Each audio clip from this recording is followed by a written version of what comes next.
একজন মহিলা একজন আলেমকে জিজ্ঞাসা করলো, একজন বিজ্ঞ আলেমকে জিজ্ঞাসা করলো যে আমার ঘরের ভিতরে অনেক সদস্য আছে, আমার পরিবারের অনেক সদস্য আছে, আমার পরিবারের সদস্যদের ভিতরে আমার ঘরের মধ্যে শুধু আমি একা নামাজ আদায় করি। কি বলেছে?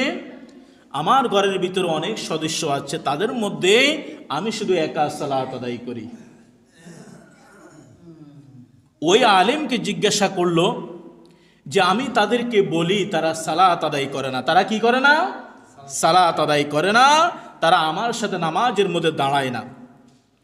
তখন ওই আলেম বলল যে আপনি তাদেরকে আরো বেশি করে, আরো মজবুত করে, কঠোরভাবে আপনি তাদেরকে বলেন, আপনি তাদেরকে আদেশ করেন।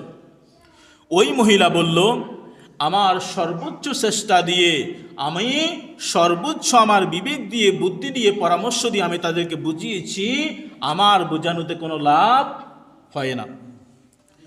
ওই আলেম বলল, আপনার ঘরের ভিতরে অনেক মূল্যবান মূল্যবান জিনিস আছে, আপনার ঘরের ভিতরে যদি আগুন লেগে যায় আপনি কি করবেন?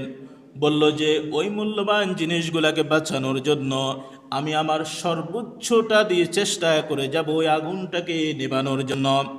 তখন ওই আলিম বলল, আপনাকে মনে করতে হবে আপনার ঘর একটি জাহান্নাম, আর ওই জাহান্নামের ভিতরে আগুন জ্বলতেছে।